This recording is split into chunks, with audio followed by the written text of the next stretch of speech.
You're standing in your living room. A friend of a friend walks through your front door, someone you've met maybe twice. They smile, they say the right things, they seem perfectly fine to you, but your dog won't go near them.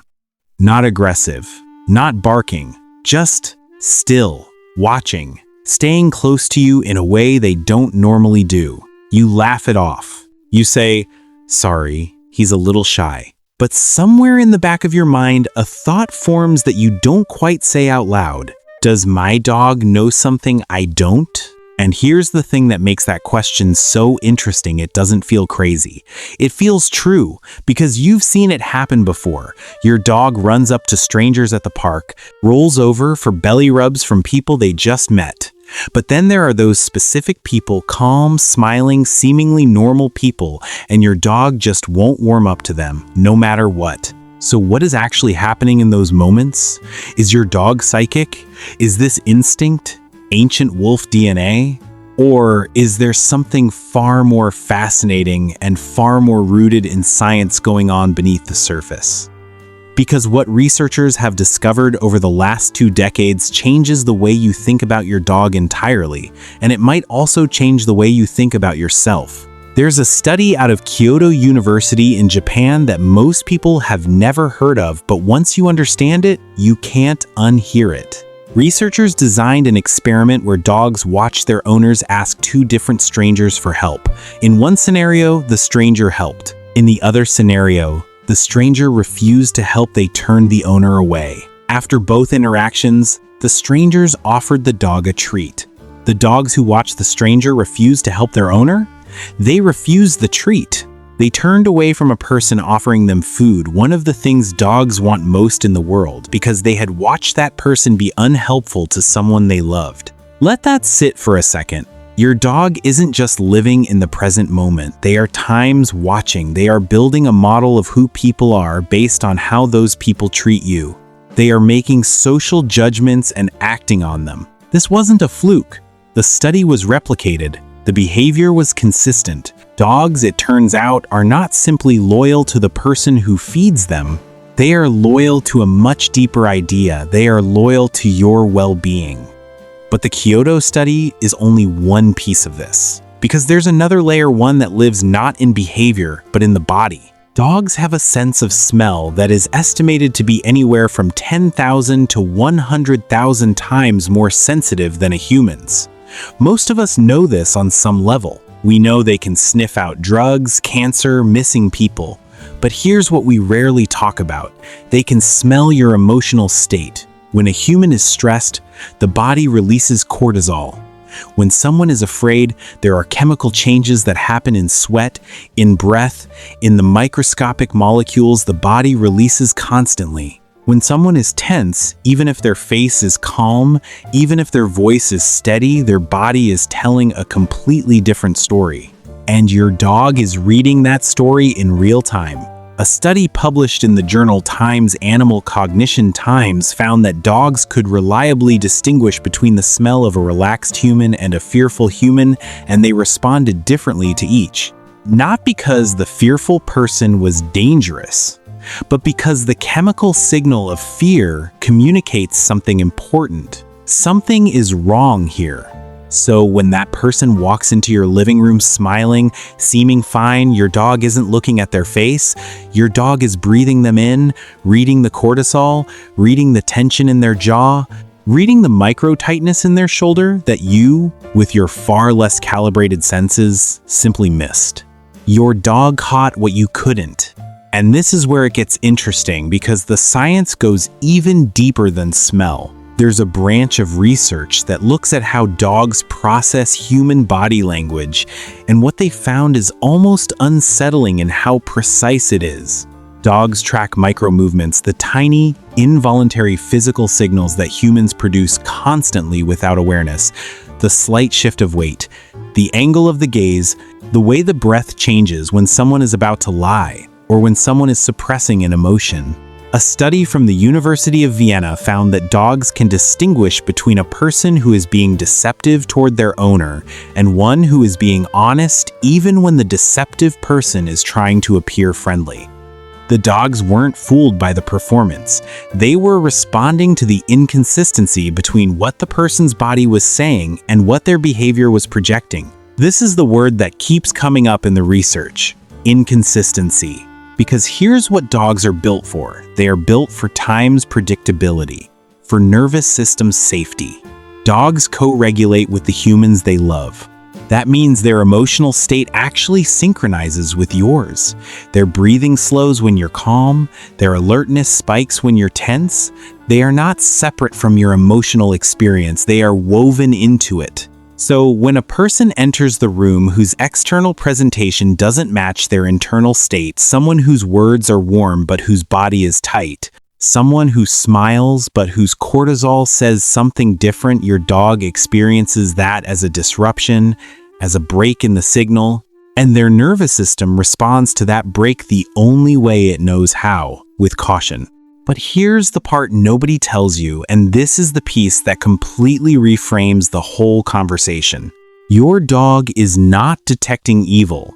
They are not sensing bad intentions the way a psychic might. They are not accessing some mystical wolf wisdom that sees into the human soul. What they are detecting is time's incongruence. There's a difference, and it matters, because incongruence isn't the same as malice. A person can be incongruent and simply be going through something: grief, anxiety, internal conflict, exhaustion. A person can be incongruent because they are nervous around dogs. A person can be incongruent because they are performing confidence they don't feel. But here's why this is still worth paying attention to. Chronic incongruence, the kind where someone's words and body never match, where the performance never slips, where something always feels slightly off that pattern, is exactly what people describe when they talk about being deceived by someone they trusted. Your dog doesn't have the cognitive framework to think this person is manipulative, but they have something arguably more sophisticated: a nervous system calibrated to detect the gap times between presentation and reality, and they respond to that gap instinctively without overthinking it. You, on the other hand, can overthink it. You rationalize. You give the benefit of the doubt. You tell yourself you're being paranoid. You ignore the feeling in your chest that something is slightly wrong because you can't point to a specific reason. Your dog doesn't do any of that. They just feel the gap and stay close to you. There's also something important happening on the emotional level, something researchers call co-regulation, that explains why dogs react so strongly to how a person treats you, not just how a person treats them. Co-regulation is the process by which two nervous systems influence each other. It's what happens between a mother and an infant when the mother's calm presence literally lowers the baby's stress hormones. It's what happens between close friends when being in the same room feels like relief. It's a biological, measurable phenomenon, and dogs experience it with their humans more intensely than almost any other interspecies bond studied. Your dog's nervous system is tuned to yours. So when someone enters the room and your stress response subtly increases, even if you don't consciously register it, your dog feels that too. They pick it up through your body chemistry, your micro movements, the change in your breathing. And because they are built to protect the co-regulation, to preserve the emotional safety of the bond between you, they react, not to what the person looks like, not to what the person says, to what that person does to your internal state. Think about that. Your dog is, in some very real sense, watching your nervous system and responding to what they see. And this changes depending on the stage of your dog's life too, which is something researchers are only beginning to understand. Puppies respond to novelty differently than adult dogs. A puppy's wariness is often undiscriminating loud noises, fast movements, unusual smells, all trigger caution. But as a dog matures, their nervous system becomes more calibrated, more specific. They develop what researchers describe as a kind of social intelligence, an ability to distinguish between people who are simply different and people who represent a genuine signal of disruption. Adult dogs who have lived in stable, emotionally consistent environments become extraordinarily good at reading people, not because they've learned rules, but because they've spent years immersed in the emotional weather of human relationships, absorbing patterns, building an internal map of how people who are safe feel versus how people who aren't safe feel, they become, over time, exquisitely sensitive instruments, calibrated not by training, but by love. So bring this back to you. To that person in your living room that your dog won't approach, your dog isn't making a moral judgment. They aren't pronouncing someone guilty. They are doing what their entire nervous system was built to do. They are detecting a signal that something doesn't match. And they are doing what they have always done when something feels uncertain. They are staying close to you.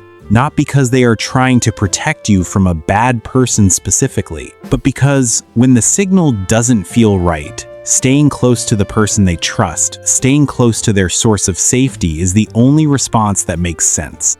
Your dog is not judging people.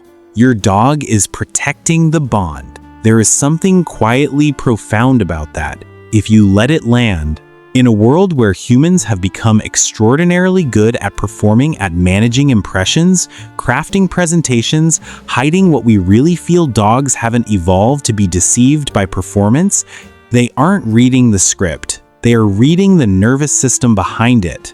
And maybe that's why, when your dog reacts to someone in a way that surprises you, it leaves that small, quiet feeling in the back of your mind.